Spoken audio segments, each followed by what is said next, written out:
Hello, everyone, and welcome to a special episode of Sights on Sinnoh as we tackle one of the ongoing questions of this series, which is how does the Pokemon Diamond and Pearl anime stack up against the newest games? Pokemon Brilliant Diamond and Shining Pearl, which are remakes of the original Gen 4 games. And with me to discuss this and just go over initial impressions of the game as someone who has never actually tackled the Sinnoh region is Brady. How are you? Hey, doing well. Thanks for having me. Totally. I thought we could start off by kind of opening up our games and seeing the amount of hours we have in it and the stats on our trainer card. Oh gosh, okay. So let me Uh, know when you got that up. all right, I'm there. I didn't know this Oh, game actually had stats though. yo, okay, well, that's a good place to start then. Do you want to read how many hours you have right now?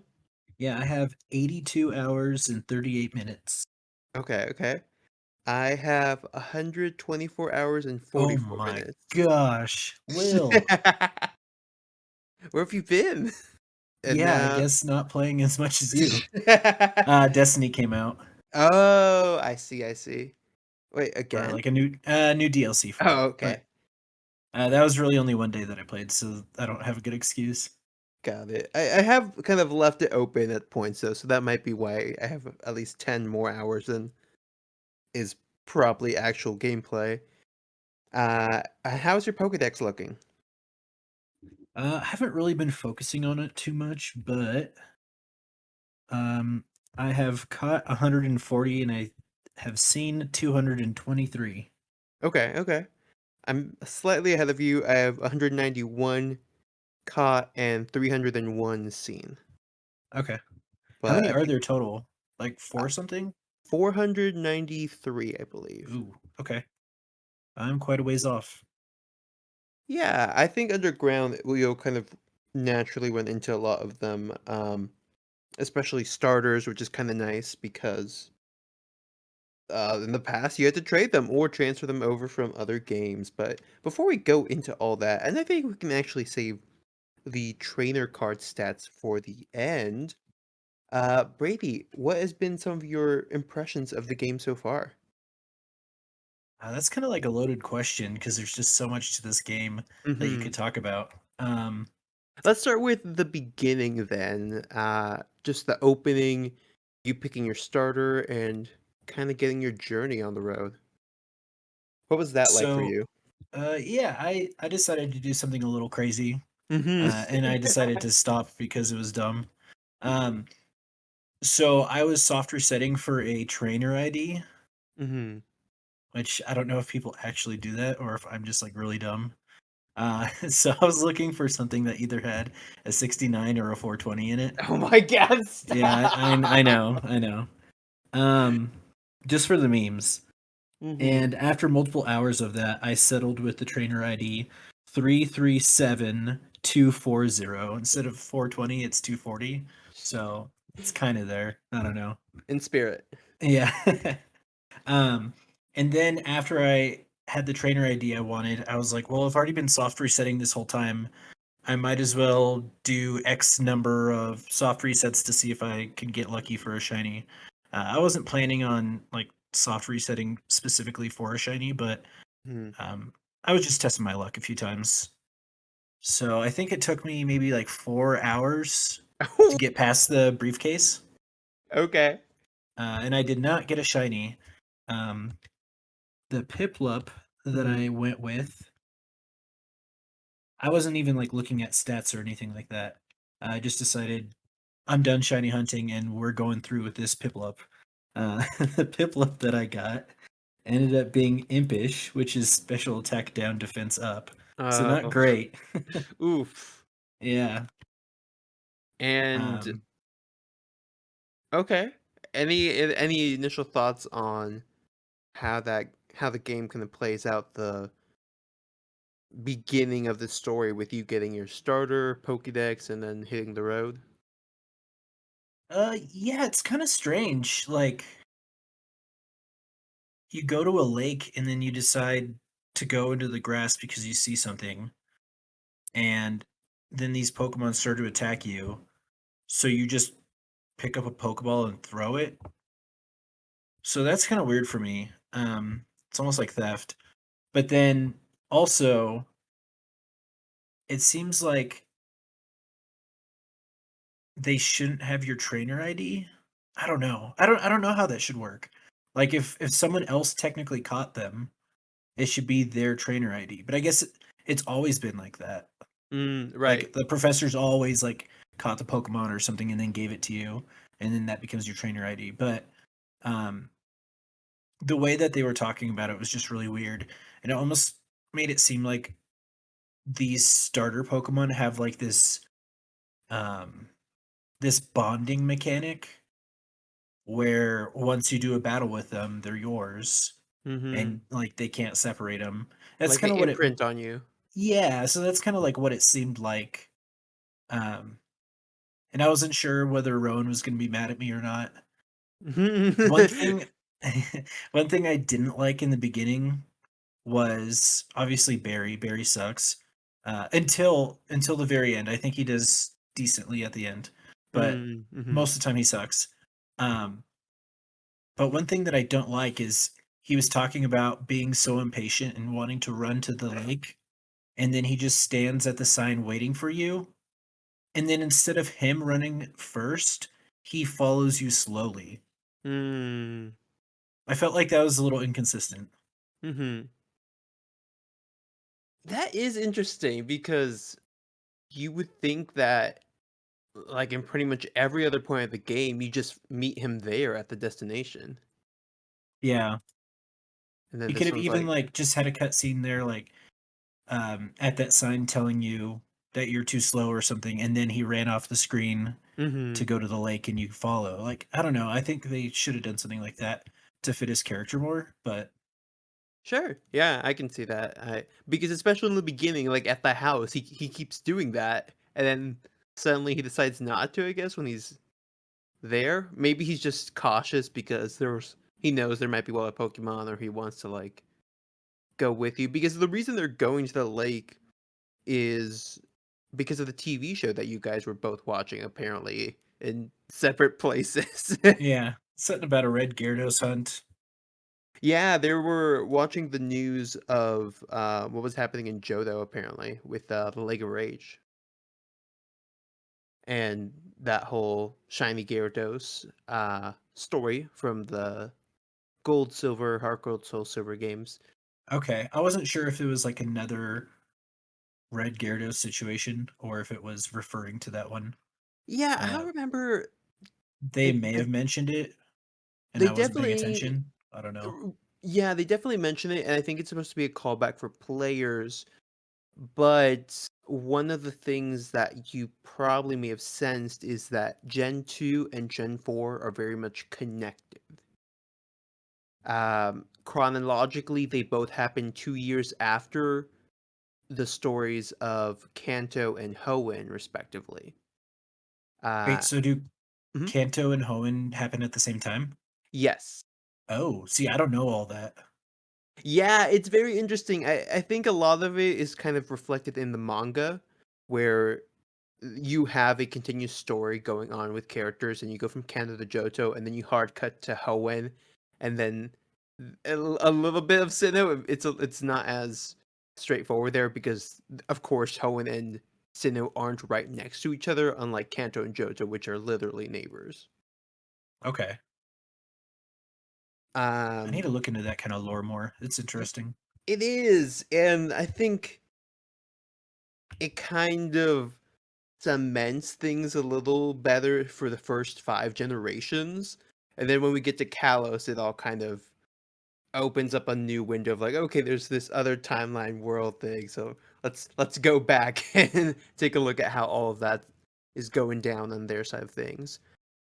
Um but going through the game, I know you did another restriction for yourself with Piplup, right? Yes, yes.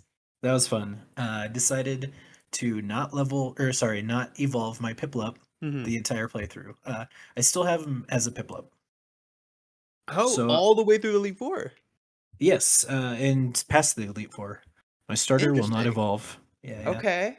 How was Um, that experience? I've never done that before, but the way I was looking at it was okay, so some people look at Pokemon games as, "Oh, these games are easy, I'm gonna get through it. I'm gonna Mhm. choose, like, the best Pokemon, the best team, and just rock it, and if I lose once to a gym or to the Elite Four, like, oh, I suck."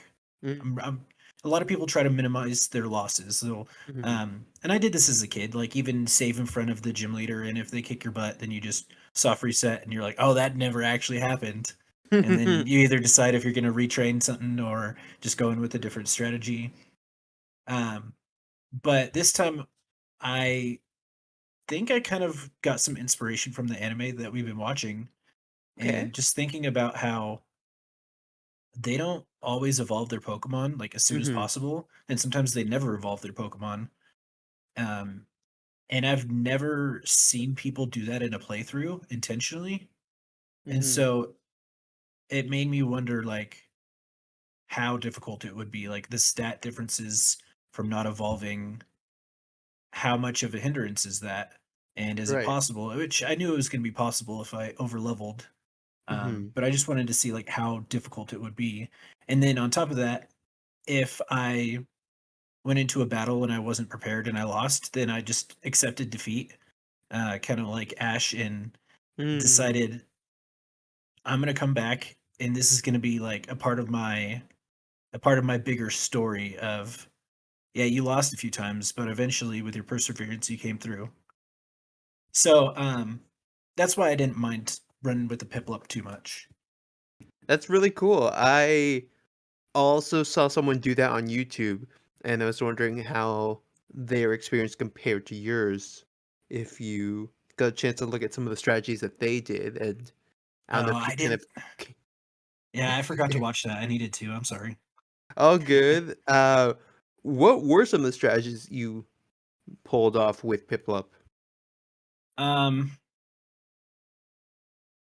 well, I don't know. Honestly, it really wasn't that hard early game. Mm-hmm. I felt like Piplup was fine. I mean, the Abras right in the beginning could have given me a Mm. little bit of trouble because Mm-hmm. I didn't know that they had, what is it, Charge Beam? Yep. And so that kind of screwed me and worried me a little bit. But I also played like with a team of other Pokemon, and Right. so I tried to have a decently balanced team to where if I Mm-hmm. felt Piplup wasn't going to be able to do it, that I can get the job done with somebody else. But I did use Piplup like whenever it was super effective against a Pokemon, whether it was like rock, ground, fire, whatever. Mm-hmm. Okay. Yeah, I was going to say that came up for me too because I chose Piplup, and before we even get to Jubilife City, I've heard from a few people that they say the beginning of this game is long. So I tested it and timed how long it takes from starting the game until you finish the tutorial with Dawn to on how to catch Pokemon. And do you want to take?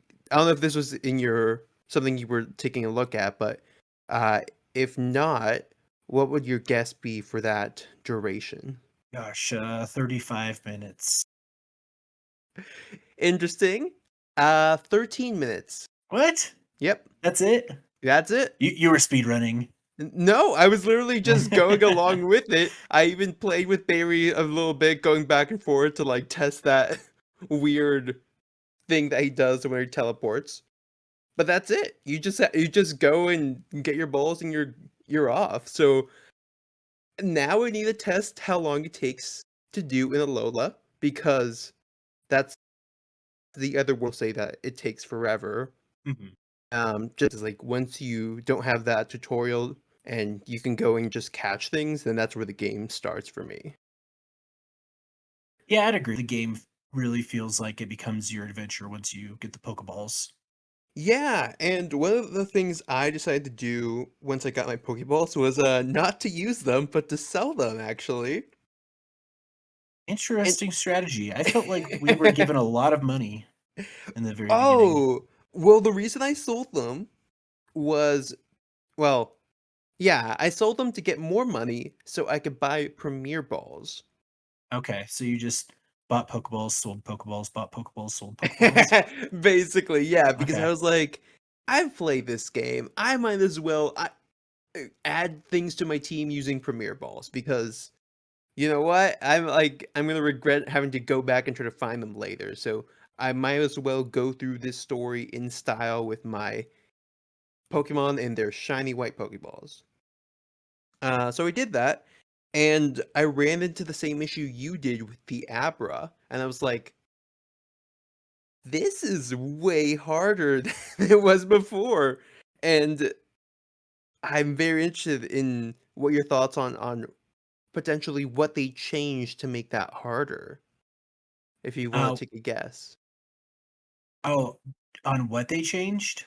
Yeah, because those Abra were not as difficult before, and it's very specific I have no reason. idea. So, in older games, a lot of NPCs with Abras, since it's a Pokemon that usually just knows teleport, teach it a certain TM that is no longer in the game. Oh, interesting. What is it? Hidden power. Okay. Yeah, yeah. Yeah, and hidden power can be any type, and it So, doesn't boost your special attack each time you use it like Charge Beam does. question. When an NPC has hidden power, Yeah. is every game uh are they rolled differently? Like, so your NPCs versus mine could have a different type of hidden power? No, actually, I feel like it's just across the board, like they just Okay, randomly that's already give it. pre-programmed. Got it. Yeah, it's that would be very interesting because I could see that wrecking a speedrunner's like, oh no, it has Yeah. dragon or something. Um, Yeah, not expecting that. right?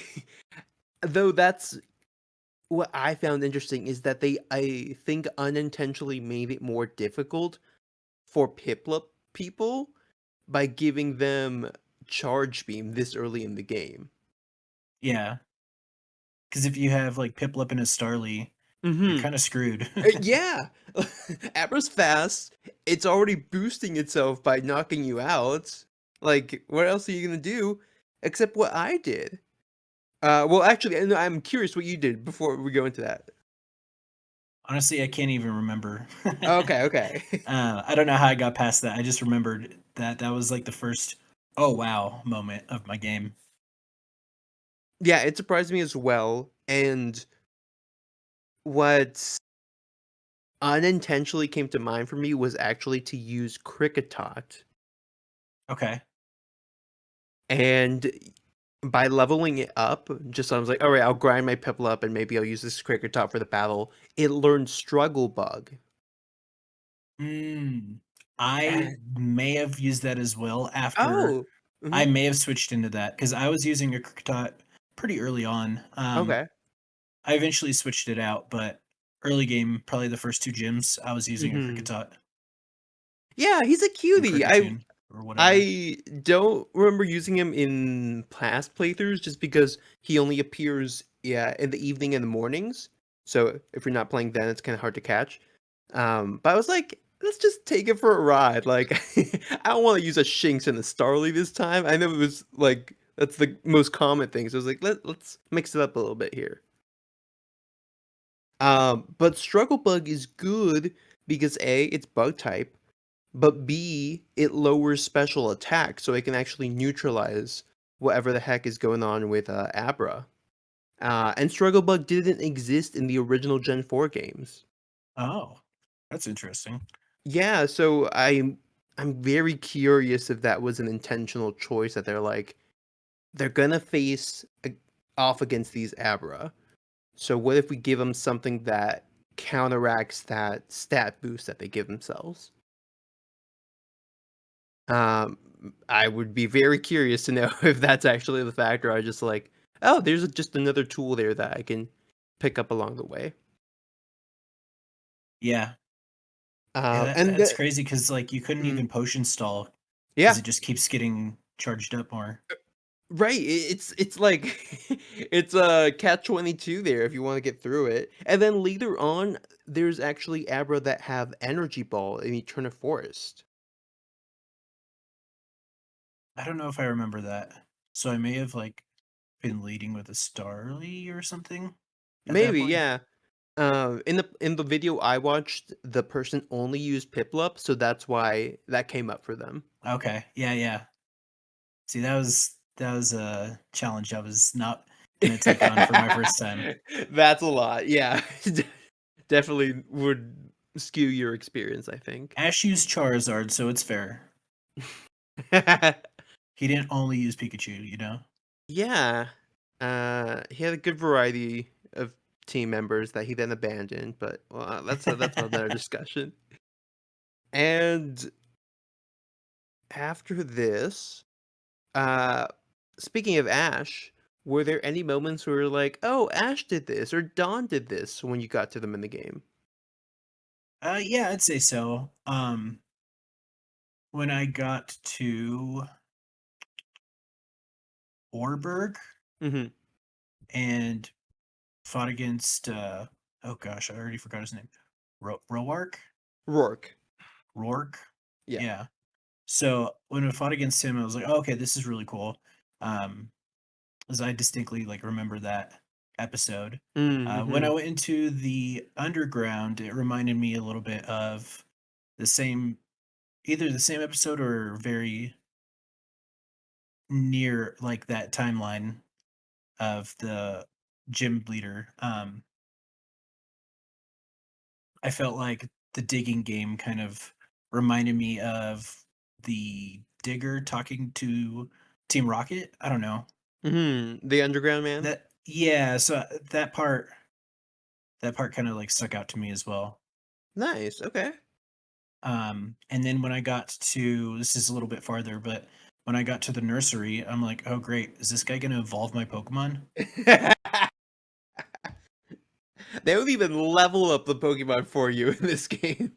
Yeah, that's I guess I didn't notice if they do that in Sword or Shield. No, I don't think they do since Alola? Okay. Yeah. It's a daycare and only that.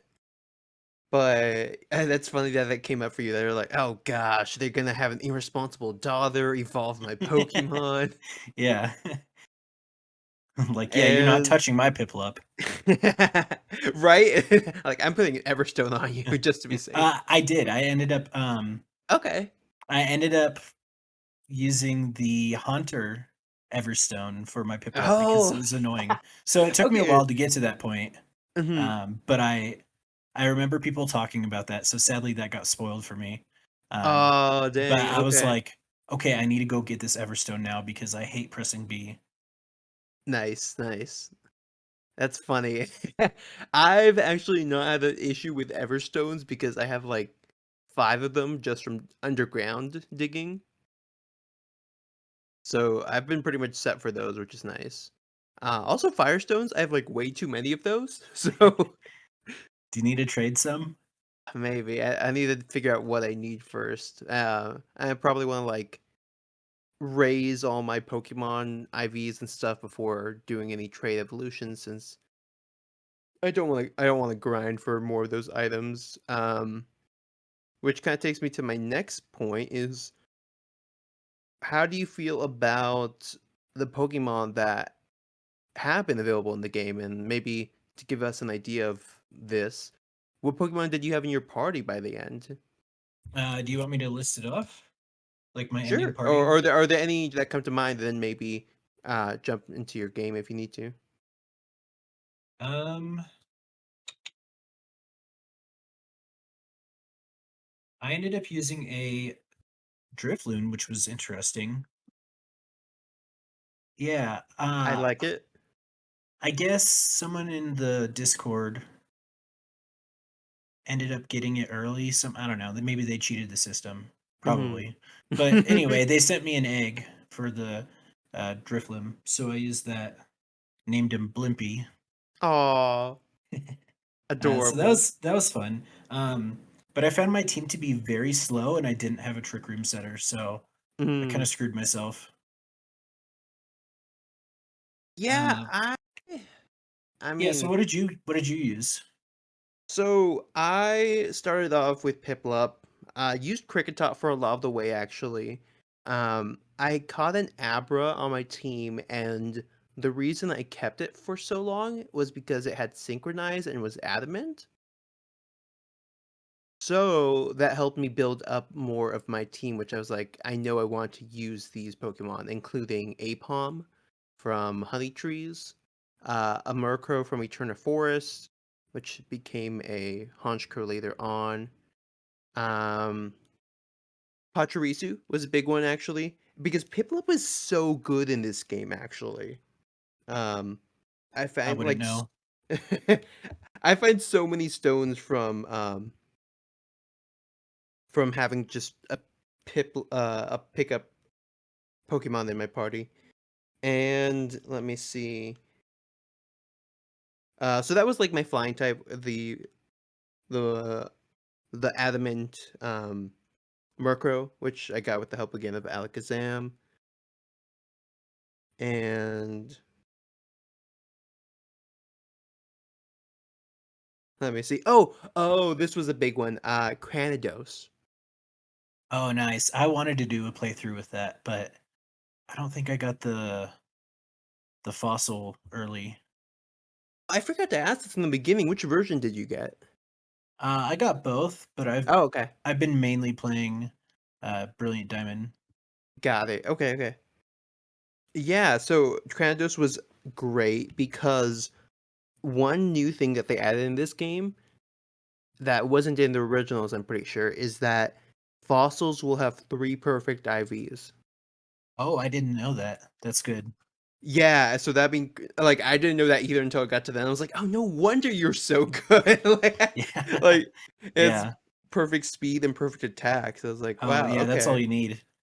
Yeah, Yeah, you pretty don't need much. perfect defense or HP if you never get hit. Exactly. So I would just wreck through people with Crandos. It was so good. Oh, and Mothim was one of my Of long-standing Pokemon. course. Um, Oh. I did want to use Cranidos, Mhm. but I didn't have one. So I'm planning my next playthrough of the game to be like a shiny playthrough. Mhm. Oh, okay. Um, and that'll be on Pearl. And so I'm soft resetting for the starter. Mhm. I haven't been doing that like super often. Mhm. But on my main account, I've been breeding and trying to get different shiny Pokemon like at a low level.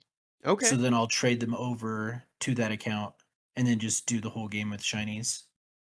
So Interesting. Okay. Cranidos is one of those that I want to do because I think it's such a good shiny. And I'm interested to hear more about why you've gone into the shiny side of the game, like the shiny hunting, and also starting your journey in another copy again. Why?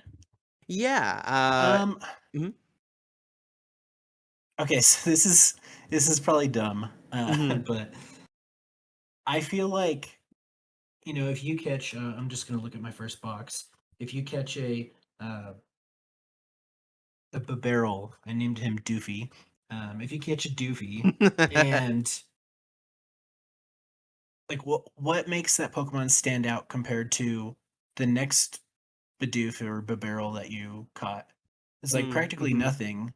Uh, so to me, I feel like if I put in more effort towards getting something, uh, whether it was like I used to only do perfect IVs, and then Mhm. I would like trade them over, and then do a playthrough with perfect IVs, and then that would be like a Pokemon that I'm like, I took time on this team, and they mean Mm, something to me.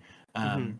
But since I started shiny hunting in Sword and Shield, I decided that I was gonna just do that with shinies instead. Okay. Because and that's kind of like my same thing with my VGC teams, is Mhm. I would always shiny hunt my Pokemon for the teams because I feel like they have that much more meaning to me. I know that there's like not a cost value, like oh my shinies are worth more than your non shinies or anything like that. But to me, Mhm. it's like more of the intrinsic value. But I used some fun Pokemon early on. I used Bibarel for a little bit, but then I was like, I already have Piplup. I don't need another water type. Right, Um, right. I used Luxio just for a little bit. Mhm. I did use Honchkrow, or not Honchkrow, Murkrow. I didn't evolve it to Honchkrow. Mhm. Yeah, it took me a while to And find the dust stone for it. okay, yeah, I haven't done that yet. Um, and then once I got the Houndoom in the underground, I got rid of Murkrow. Um, Really? Okay. yeah, well, because then around that time is when I got my Drifloon, and I was like, well, I have a flying type there, Ah, and I have a dark type um, through my Houndoom. But Houndoom didn't okay. even stay on my team the entire time. That was like my mid game team. I see, okay. So my end game team, I talked about that Drifloon, is Drifloon, Obama Snow, Mhm. Hippowdon, Mm. Drapion, Mhm. Garchomp, and Piplup. So I was trying to keep Garchomp as a Gabite Mhm. because I think I like Gabite a little more than Garchomp, especially Okay. like the shiny version. I think it's great. Mhm. Um, but I was kind of struggling, so I just ended up evolving it. Gotcha, okay. Tell me more about that Hippowdon. I'm, very piqued about that one. Yeah, I'd say that was one of the Pokemon that I was excited for because of the anime. Nice. I Love to really see liked it. the Hippopotas. I was on, I believe, both of those episodes, Mhm. and I just decided like I really like Hippopotas now, and so I went with the Hippowdon. Let's see, what do I have on it? If there's anything special about it, Mhm. I just used Rock Tomb, Rest, Earthquake, and Double Edge, which I don't think I ever really used Double Edge. Okay. Yeah, it's a heavy But hitter.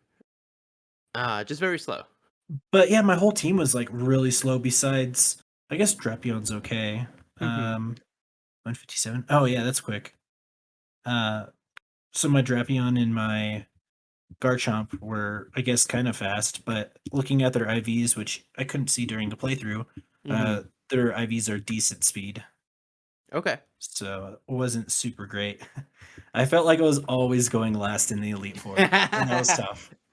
Yeah, that's kind of why I went with Honchkrow because it's decently fast and it has super luck with like Night Slash. It just crits everything basically.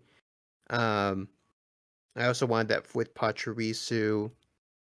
Ed Mothim also is decently quick. Um, so were there any like Pokemon that you saw on other trainers that you played against that you're like, oh, I'm wondering where they got this one and maybe wanted to add it to your team? Not off the top of my head. There were like other Mhm. Pokemon that I wanted on my team, but I just couldn't like fit them in. Mm, mhm. For instance, I really wanted to play with Krogunk because of Mm. Brock's Krogunk. Yeah. Um, but I already had poison. I actually didn't have a fighting. I Mm, guess I could mm, have, mhm. but I had poison type, so I decided not to. This is definitely one of those games for me where I'm like, I want to play again because I really like these other Pokemon. Yeah, And it's not, it's like a generation that came 10 years ago, but even though it's way smaller, I still am like, there's a good amount of variety of things in here that I uh, feel a connection to or think would be fun to play through the game with. yeah, I Uh, agree. I feel like and I did this with Sword and Shield as well. Uh, mhm, so with Sword and Shield, I had incentives to replay the game on new accounts multiple times because they mm, give you all the apricorn balls. And in the very mhm. beginning of Sword and Shield, for a limited time, you were able to type in another code to get all the apricorn balls as Uh, well. So you could get two on each account. mhm. So I tried to like stock up on those, and when I did that, I traded a lot of like eggs over or just Pokemon I just hatched over Mhm. so that they would all be low level, but maybe ones that you can't get till the end of the game or even post game. So then you can kind of experience the game with those Pokemon the entire time. Right. So that's something that I like to do with with my Pokemon games is like if I find Pokemon that I really like or I didn't really use much, Mhm. um, I like to re-experience it. Or like for instance, Gligar, like you can't get Yeah. Gligar till I guess you could probably get it decently through the underground, but Mhm. you can't evolve it until endgame. And so I want to Yeah. run through the game with Gligar and evolve it and actually like make it a powerful Pokemon for me. Um, Right. so that's just kind of like my style of playing for a while. It gives Mhm. me a good reason to play through it multiple times. It's nice when there are benefits like getting those extra apricorn balls, but Mhm. now in this game, I don't really think there's anything besides. I guess I get the Manaphy and the Mew and Jirachi. Right, and that's actually what I'm trying to race to do on another account so I can grab those and maybe trade to myself or something. Yeah, I'll probably get like four of them. Yeah, yeah. I think Manaphy's the limited one, right? I can't remember, but that sounds about right. Okay. I can't remember if the other two have a time limit, but I don't think so because it just Mhm. requires the game data. Right, which means I actually need to borrow a friend's Let's Go copy because I Oh don't have no, that. So I'll get on that. I'm pretty sure I know someone. Um, but just get it from the library. uh, I wish my school does, but I haven't been there in a while. Yeah. Um, my end game team, I mentioned four of those, which were Mothim, Empoleon, Honchkrow, and Rampardos. What do you think might have been my last two Pokemon? Sorry, can you repeat those? Sure, I had Mothim, Empoleon, Honchkrow, and Rampardos. Okay. Ponyta. I'm I don't not a huge know. Ponyta fan, actually. These were very special encounter Pokemon, I'll say that. Oh, Munchlax. No, that I almost did. I did actually have that in my party for a while Oh, because I was really? like, yeah, I it was just too expected that. slow. Mhm. I I, I kind of just don't want to A evolve Heracross? Munchlax. Heracross, you said? Yeah. I didn't get that until I beat the game. It took me so many honey trees actually. That was my Um, first honey tree, and what? I didn't realize it was, like, so rare. I traded it Ah, away to someone in Discord. no. So I don't even have it anymore. Oh no. Dang, okay. Ye what's the rate on those? I think it's like 5% maybe. Oof. Well, I screwed Yeah. up. Wow, very generous of you though. Apparently, or just dumb.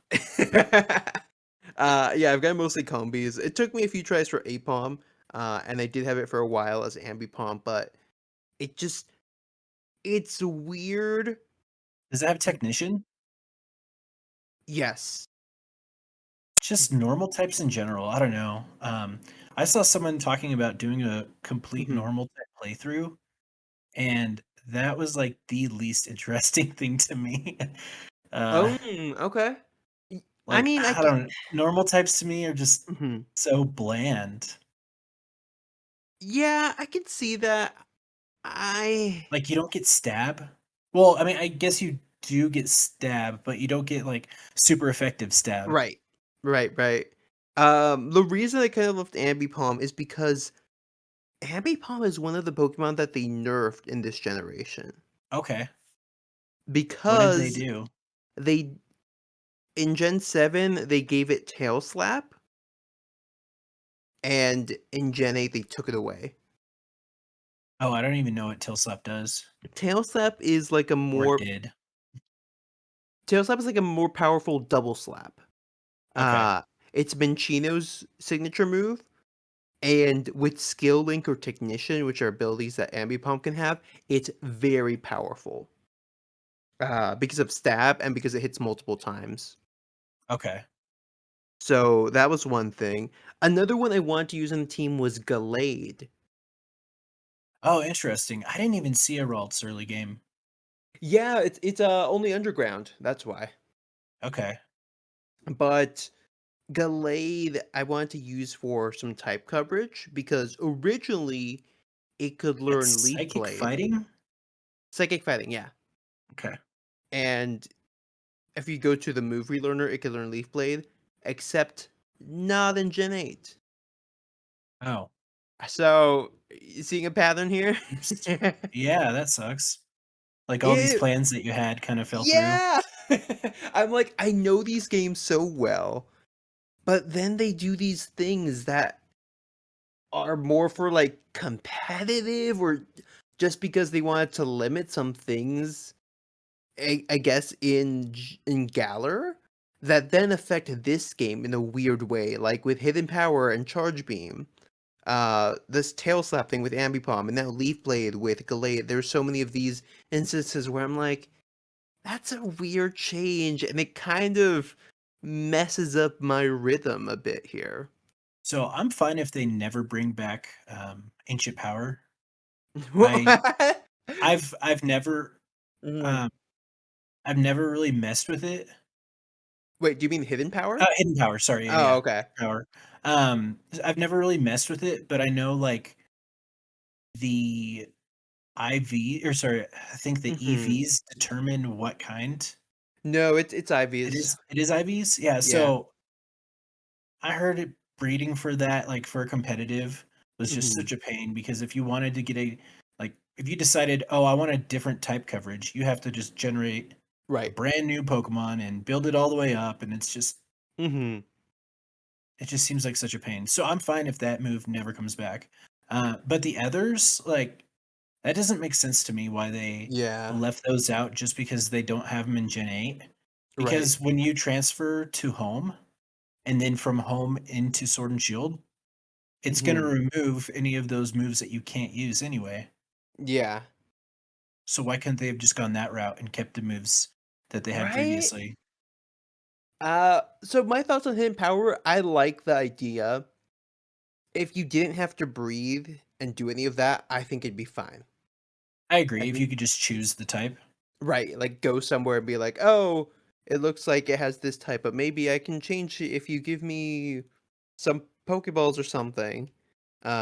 That would be nice, but I definitely agree the way they were determining it before is a lot. It's just like this is way too much. Um, I also wanted to use Rotom. Oh, I didn't get a Rotom. I actually Yeah. just found out how to get a Rotom, like, Oh, yesterday. nice. But How'd but you I find didn't out? get one yet. Okay, okay. I was watching, a stream, I'm not sure if you know her, Crinkle Chips. Oh, okay. She's, like, a part of the community. Right. Anyway, I was watching her stream, and she was Mhm. in a building and saw a Rotom, and I'm like, "Wait, what?" And she's like, "Yeah, it's in Eterna Forest, you have to go into this, like, haunted building." I was like, "I Mm, don't mhm. even remember seeing a building in Eterna Forest."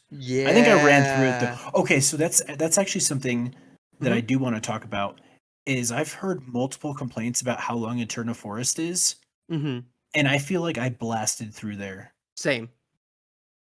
I don't get why people complain about it. Like, you're going with Cheryl, she heals you. Like, what's the problem? Like, use 2 repels and you're through. I didn't even use repels, and I didn't feel like I had a bunch. It was very strange. Mhm. Yeah. I felt like in the beginning of the game, I was not getting a lot of wild encounters, and then about Okay. halfway through, it turned into like, "Oh, you can't take 2 steps without getting a wild encounter." Mhm.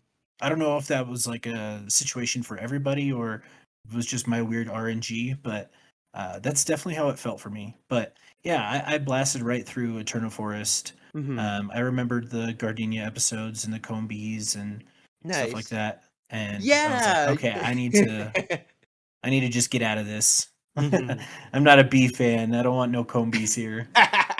Don't want that honey. No. Sweet, sweet honey. Though what those episodes didn't cover, and I think would be helpful for players, is that old chateau in the back with the Rotom. Yeah, because I had no idea. Right, like, there's no way of knowing unless you go back into the forest and find Gardenia standing in front of the entrance. And Oh, it's do like, you have "Oh, to go back in after you can't, like, go there with her the first time? Yes, well, because you need cut also. Okay, that Yeah. that makes a lot of sense because I have not gone back into Eternal Forest since Cheryl. Yeah, and it's also only post-game, Oh, I didn't know that either. which is weird because in Platinum, they also changed that to be available to you, I think, right after you get cut. Well, because you can go back in and Gardenia will be there, but Rotom won't appear for you until after you beat the game. Okay. And it only spawns at night, correct? Yes, in that TV because it's spooky. Oh man, you should go in there. There was some actually. I found some new things in there that were very creepy. So you're in for a treat. Yeah, I'll have to check that out. And other things from the show that maybe were missing, or things that maybe you predicted that did come or didn't come? Um, Contests. Okay. I like contests on the anime a lot more. Mm-hmm. I like how they had the two different types of events, like the show off your moves and then the battle Mm-hmm. portion. Which you're still trying to like show off your moves in the battle. But yeah, I really like that idea in the anime. In the game, I just feel like it's okay. Mm-hmm. I don't mind grinding it out, but I do feel like it is a grind because of the poffins that you have to do, and I haven't even really jumped into how to make poffins the right way and or the best way and maximizing that. So I don't even like I have not gone down that rabbit hole, but I understand enough about contests to be like, oh, this is something that I want to do, but not now. Yeah. For me, it was kind of disappointing jumping in because they changed a lot of it. They kind of removed the dress up part, which I thought was really fun in the original games, Hmm. where you would actually put accessories on your Pokemon that you find in different places in Amity Square. Like Pokemon will come up to you and be like, "Oh, I found this accessory for you," and depending on the type of contest you're in, you can like use rocks and you'll gain extra points in the tough contest, or use like a lot of cotton and sweet things, and you'll get points in the cute category. And Okay. this is just a rhythm game, basically. Yeah.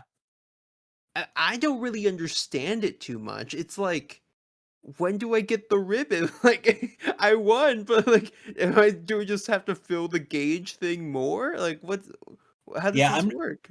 I'm not sure. I haven't gotten that far. Hmm. It's weird because they also introduce a character that I guarantee, don't even remember because they don't come up in this new form of contest the way they did in the original. And that character's named Kiera. Is that the person you train with or like practice with? Mm, no. Oh, okay. Then yeah, I'm not sure.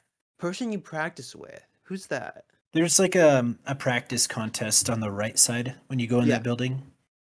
Right, I didn't right. know if that was like who you were talking about or um Oh, I I don't see know. what you're saying. Yeah. Kiera's actually the person who meets you when you first enter Hearthome because the Baneri runs right up to you. And it's her Baneri, actually. Okay. And then she's like, "Thanks, I'll see you at the contest hall." And that's it. And like you kind of see her talking to your mom, but that's pretty much it for her. But in the original games, what happens is that when you go and do your move and appeal, you actually choose which judge to perform to in particular. And Kiera is one of the judges. Oh, and do they have like if I wanted to use like a cool move, I would use it in front of this judge. If I wanted to use like a cute move, do it in front of this judge type thing? It was more it was more RNG actually. It was like Okay. um each time someone appeals to a judge, they gain points if it's like in that correct category. And if you time it correct and you're the fifth person in a row to appeal to this judge, you max out their meter, and then you get extra hearts. Oh, And like also at the end very of each metagamey. yes, it's very yeah, it's a lot of prediction and calculation. And another thing that they have is that if you appeal to that judge and you're the only one that whole round that happens to appeal to that judge, you also get extra hearts. But if you're like one of two or one of three or one of four, you only get like one extra heart. Because the judge's attention is divided among all the contestants, basically, is the idea. So there were like three specific judges that you could appeal to, and if you got lucky and you were the only one, you get a little boost for your round, even if you don't max out their meter, basically. And you Um, like that better than the rhythm game, or was there a lot more to it? well, there was that. There was also a rhythm game similar to what we have here, but it was actually more like follow the leader, and each Pokemon took turns, and you had to press like four different colored buttons actually. So one that was like they step left, you step left too when it comes back around to you, and um, you can also mess up other players by like doing like right left left, and if you do that quick enough, like you mess up the AI or whatever, and that You felt like it bully. was more competitive to me. Okay. hmm So I mean, if it just doesn't seem as engaging as I wish it was. Yeah, I think that was my overall take from it as well. In the anime, you just see like how much effort the trainers put in, hmm how much effort the Pokemon put in. Uh, it's like a grand show that they put on for you. Mm. And Mhm. then in the game, it's like press A, select one of your four moves that has the most Yeah. hearts, and you randomly get to use it. Like, Mhm. try to use it at the right time, but you don't really know when the right time is, and just Right. press A. Oh wait, now you have to hold A. Yeah. It's brilliant, great, bad. I was like, "What?" Uh, I will say the anime does an amazing job of getting you hyped up for contests, and then when you get to the game, you're like, "Oh, oh, okay. I kinda wanna do what Dawn's doing, but I guess this is it." Yeah, Uh I would say that that part is disappointing, but it's all mhm. right. I mean, it's still better than, I guess, not having any contest Yeah, or any ribbons to win. that's true. Though I do wish it were clear because sometimes you're like, here's a sticker, and other times it's a ribbon. It's not as transparent as I think it could be. Let me see. Oh, so going back to my team, actually. So these were two Pokemon that I wasn't sure I wanted to use. I kind of was hoping to get Gallade on, but without Leaf Blade, it didn't really feel that niche for me as much anymore. So I actually added Lucario to the team. Yeah, not surprised. Did you even get the Riolu egg? No, I did not. Um, Interesting. Okay. so I didn't really go into the game like looking up a whole lot of details. Sure. Mhm. Um, and I know that because of Cheryl, I knew that there were going to be other double battles in the game, and I know that people Mm. talked a little bit about those other double battles. Mhm. But from my understanding, you go. I don't know if it's Riley this time or Riley for a different one, but um, you're with a trainer, and as soon as you finish that, you can't go back to being with the trainer and Mhm. getting double battles. It's like done. So I didn't want to start that in case there was something there that I wanted to shiny hunt. Mm. But Mhm. I think now that I've like beat the game and uh, looked into it a little bit more, or just talked about it with a few people, it's pretty much just Geodudes and Zubats. Riley, yeah. Yeah, and so it's like, wait, I was gonna shiny hunt that? No, I don't want to shiny hunt that. It's Onyx, I think. Yeah. Platinum has Steelix sometimes, maybe. I actually don't think that's true. I did see someone who like was just doing a regular playthrough and ran into a shiny Graveler in original Platinum, and just like that's funny. And then Yeah. use explosion. So Oh, ooh, that's not that was funny. that. Yeah, that Yeah. sucks. So we added Lucario to the team because I love Briolo and Lucario. And in past games, this is the thing that I think I appreciate the most. The lack of experience share makes it very hard to use these mid to late game Pokemon. I can see that. Yeah. Because like you have 5 to 6 badges by the time you get Riolu, and you need to train it like 60 levels at least to make it anywhere near viable for the Elite Four. Yeah, it's quite the And grind. it is, though we did find a good way of doing it, some grinding, which is nice. It's just really, it's a hard sell if you're playing the original games to be like, hey, there's these cool Pokemon that you can only get at this point in the game. Do you want to add them? Maybe? Like, it's a commitment that I don't think a lot of people would necessarily be interested in. Like, were there any late game Pokemon editions that you were like considering, but then decided against? I feel like the underground really opens up a whole lot. Mm-hmm. Um, so my first few days or maybe even week playing, I didn't realize that depending on where you went into the underground could change your Mm. underground map. And Mm-hmm. I knew that there were like different areas of the underground, but I didn't know how to get to them. I maybe thought it was random or just didn't really think about it too much. Right. Um, so I didn't explore maybe two of the areas.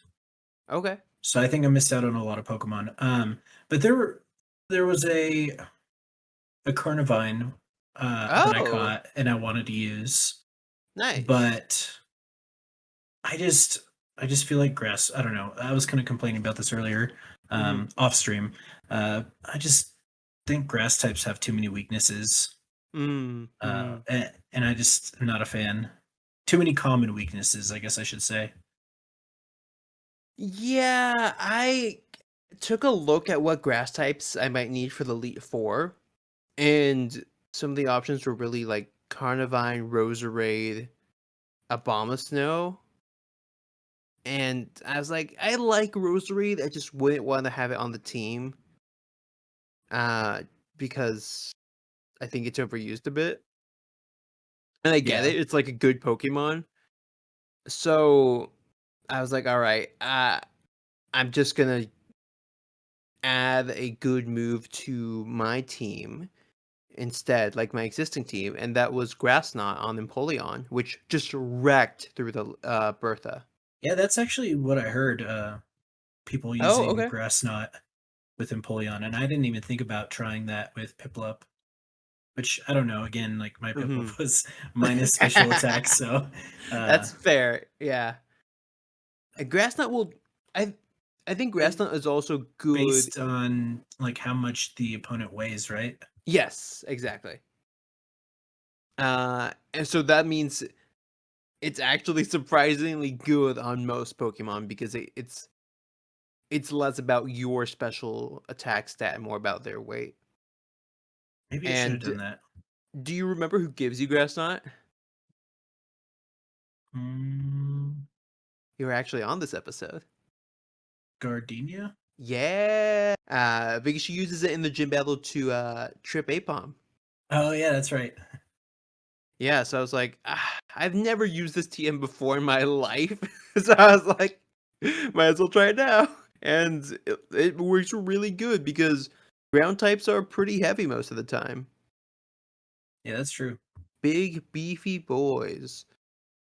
And then I And saw someone mhm. use grass knot on, I want to say a flying type, and I'm like, that should have done 0 damage, but it did do damage. Not Oh, much because it's not very effective, but mhm.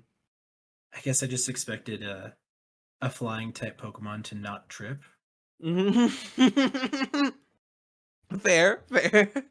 And that actually takes me to my last Pokemon, which took the longest to get, and probably the longest to train actually at this point in the game, and that was Spiritomb. Yes, I do remember you talking about that. I don't even have Spirit Tomb yet, so that's impressive. Yeah, it was this is another one of those weird changes. It's harder to get Spiritomb than it was in the original, which baffles me. I'm guessing you don't know how to obtain Spiritomb? I all I know is you have to talk to certain people in the underground. Yeah, so in this game, you have to talk to 32 of the 35 unique NPCs Okay. that are randomly generated throughout the underground. Oh, like every time you enter, they're randomly generated? Every time, honestly, this is the weird thing. Sometimes they can appear if you're just exiting a dig session, if you're exiting or entering a hideaway, Huh. and it's kind of weirdly random like that, but I've noticed that happen a few times, at least to me.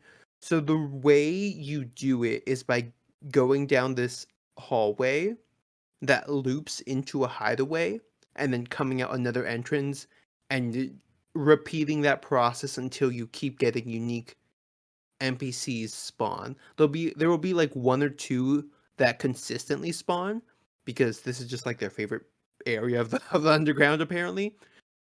But if you do it enough times, you'll get pretty much all of them to just spawn for you there. Yeah, that And doesn't sound like fun. it's it's not. It took like 3 hours. Oh gosh, that's rough. But the thing is, on the Pokemon website, it says you can also talk to other players and they count towards this. I don't But know how you to talk to other can't. players. Oh, you know what? There is a call feature, isn't there? There is, but there's no way of like telling when that causes an interaction with someone else. Okay. I haven't So I tried like interacting with other people in the underground. I just did know that mhm, like in the union room you do the call and then you do trade. right. And then I did notice in the underground there's a call option, but I've never Yes. selected it to see what kind of menu it gives you after that. Well, the call option actually just lets you put an icon over your head, basically. Oh, and Yeah. then someone can come and talk to me and I won't even know it or what? No, it doesn't do anything. That's so dumb. It's really weird. I don't get if that's how you do it, but as far as I could find online, you just need to talk to NPCs, which kind of future proofs the game, but it's also just obnoxious to do. Um, because the whole point is that you're supposed to collect souls for Spiritomb, basically. Once you put the odd keystone in this tower, that's when it starts collecting. It does thankfully have some indicators as to like how many people you've talked to, like between 1 and 10 and like 1 and 17 and 18 to this number. The phrase that the tower tells you each time you talk to it actually changes a bit. Okay, So, so it's like how IVs were mhm. in Gen 6. That's the only one that I really remember. I can't remember if they did it in Alola or not, but they gave you like a certain phrase instead of telling you if it was best, good, great, terrible, whatever. Right. Um, Mhm. so you had to like know what your phrase was, and they even did that in Pokemon Go too. I remember that because Oh like yeah. before they added the star mechanics, Mhm. um, you had to talk to your leader, your whatever team leader, Right. and each team would have different phrases. So Mhm. if like your friend was on Valor and you're on Instinct, you can't be Mhm. like, "Hey, what does this mean?" Because they'll look at it and be like, "I don't know. My trainer did my team leader doesn't say that to me." Right. So yeah, I don't know why they do things like that. It's weird. Yeah. Like even the Diglett guy will tell you how many are left, Yeah, and that's true. then this is like, nope, you gotta memorize it. Um, so it's another thing where I'm like, I get why, but you also didn't make it clear if the old way also works because the multiplayer is not great, Yeah. which is unfortunate. I like the idea of the multiplayer in this game. Mhm. Um, Yes. I like that I can see other people, like, running around in the same area as me, Mhm. but I don't like that you really can't interact with them, that you Mhm. can't see a list of your friends, that are, like, in there playing with you. Like, I feel like the underground should almost be like the union room as well, Mhm. like, in the hallways, maybe not in the actual hideaways, Mhm. but in the hallways, you should be able to trade and battle people. Or at least in, like, the secret bases. Yeah, exactly. And you could actually do more with other people in the old games underground. Yeah, this seems more like I'm just gonna show off my secret base, um, or I'm gonna use like, Mhm. I'm gonna coordinate with the team, and one of us is gonna have fire statues, one of us is gonna have dragon statues, Mm. and then as I'm, like, trying to catch different Pokemon, I'll go to the different bases to activate which ones I need. Right. Those to me are, like, the only situations that you would use someone else's base. Yeah. Um, which isn't terrible. Like, the idea of that is cool, is just the fact that you have to do all that communication outside of the game Yeah. is what makes it less practical. And I mean, I like putting up statues and being like, "Oh, this affects what I can find." Uh, but the element that I miss the most from the original is being able to go into a base and steal a person's flag. Yeah, I don't Uh, know anything about that. I heard some people talking about it, but I was like, "Oh, there's no capture the flag in this." Okay, well, that's something I'm not gonna know about then. right. It's more of like a collection thing where if you get to a certain amount of flags, the underground man, I mean, will actually give you certain items or unlock things for you. And if you get 32 flags, I think that's actually how you get Spiritomb. Okay. And that encourage you to go into other people's bases more than it does now, I think. Yeah, that's true. So another thing I was like, that this still would work if you kept it, rather than just completely replace it with the new mechanic that they have. But Spiritomb is a cool Pokemon to have on the team. It's it's one that I was like, I know how to get this Pokemon, and I want to have it on my team when I beat the game for the first time. Like that was something I immediately knew when I saw that they were like, here's the Hollow Tower, here's the Odd Keystone. And I was like, I was so proud when I did do it. I will say that. Is Spiritomb only weak to Fairy, or does it have Yep, another weakness? only fairy, and that means that in the original games it had no weakness. Yeah, that's crazy. Yeah, it's so nice because I don't think any of the Elite Four actually have fairy type moves. Uh, I'm trying to think. The only fairy Pokemon I remember is Mr. Mime, Oh, that might have it actually. Yeah, but I don't remember if they have a fairy type move. I just remember it setting up screens. right, right. Because it's Lucian's psychic or Lucian. I forgot. That was an However it's said. episode. So you actually have met some of the Elite Four in the anime. What'd you think of meeting them in the game, or maybe the Um, gym leaders? Maylene gave me a hard time. Okay. I think I lost Yes. to her twice. I did not Mhm. have anything for Lucario, Right. and it just kept. I think it was Power Up Punch. Bulk up maybe. Oh, Bulk up, drain punch. oh, Drain Punch. That's what it was. Okay. So every time, like, I can one shot it. So every time I'd get it like weak, it would just Drain Punch the health back and just destroy me. Yeah, that sounds about right.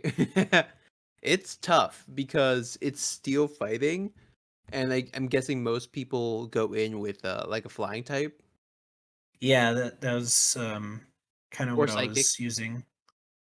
I think I might have just used oh, I think I used, like, Murkrow for most of her Pokemon, and then nuzzled with Pachirisu and I think finished off with, like, Prinplup or something. Which That makes is sense. actually kind of like how Paul took down Maylene, because he just used Honchkrow for 2 of her Pokemon. I mean, it's pretty smart. I'm now Paul, clearly. Uh, that actually doesn't surprise me. Hey, you're the one who, when you first saw Paul, were like, "Oh, this guy reminds me of me. He's like checking for IVs in nature." For half a second. For like maybe half an episode, and I was like, man, this guy's kind of a jerk. Like, Right. I don't think I'm that much of a jerk. Like, yeah, okay, yeah, I care about the IVs, but Mhm. yeah, no, I'm no Paul. So, what about, the Elite Four? I liked them. I felt like I don't know. I feel like in general the Elite Four just doesn't ever really stick out to me. Like I can't name many people from the Elite Four, maybe except Gen 1 because I played that so many times and lost to Mhm. it so many times as a kid. Right. Um, but other than that, I feel like the Elite Four doesn't don't really stick out to me much. Sure. But I think Flint did a good job of sticking out just because of his interaction like earlier on in the story. Oh, yeah. Just That's true. being at the eighth gym and Mhm. you have to, you know, convince the eighth gym leader to fight you and uh but Flint's the one that tells you that. So Right. I think there was like some, oh hey, I kind of know you type of deal. Mhm. It was kind of like when Ash and Don are like, yeah, we know Cynthia, and it's like, wait, no, no, you met her once. Right. I was like, yeah, I know Flint. We're best friends. um, Obviously Cynthia was good. Mhm.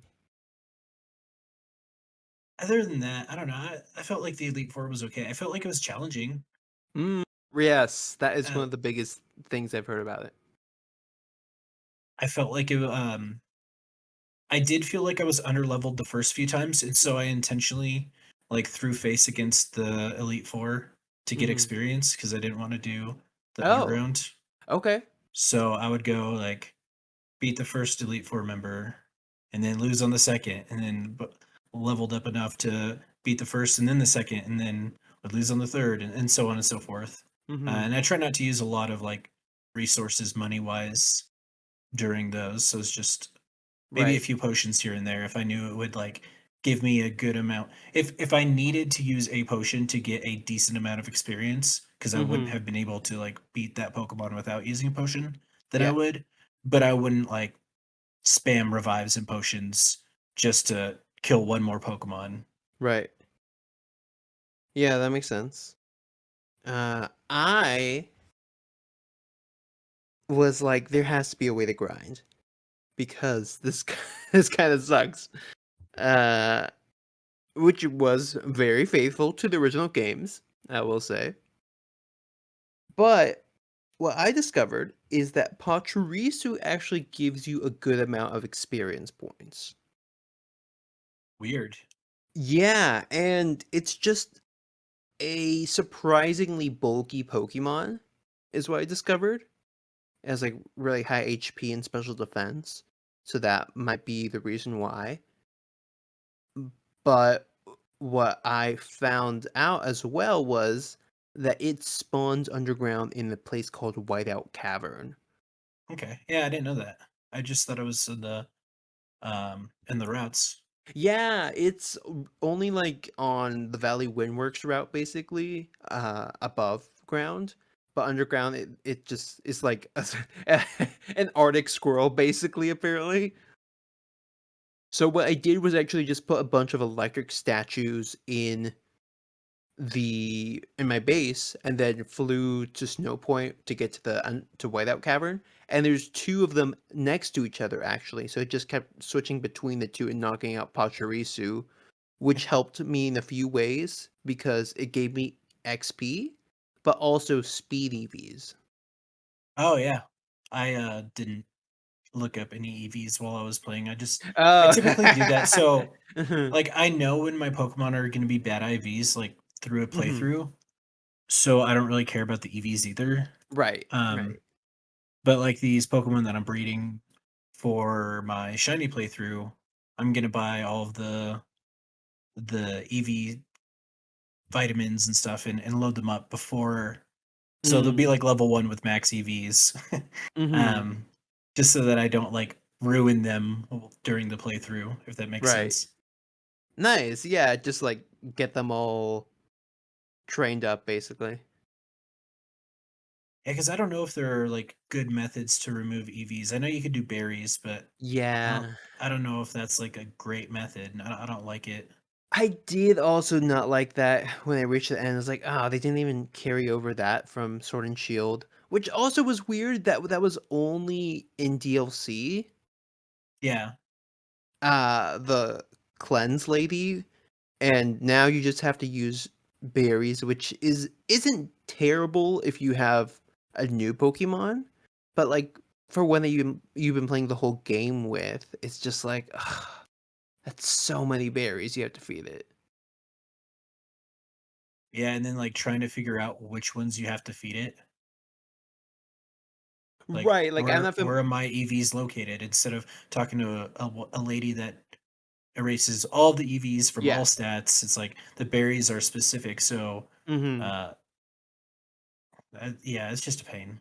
Yeah, it's like one for attack, one for special attack, and it's just like there was a better method in the other one, even though that one was DLC. So I'm like, is this gonna be DLC also? We'll see. Hey, this is Will from the future, just letting you know that this is actually part one of two, since we talked for a long time about this, and the part two will come out within a week or so, so just stay tuned for that. Alright, hope you enjoyed this one, and stick around for the next one. Bye.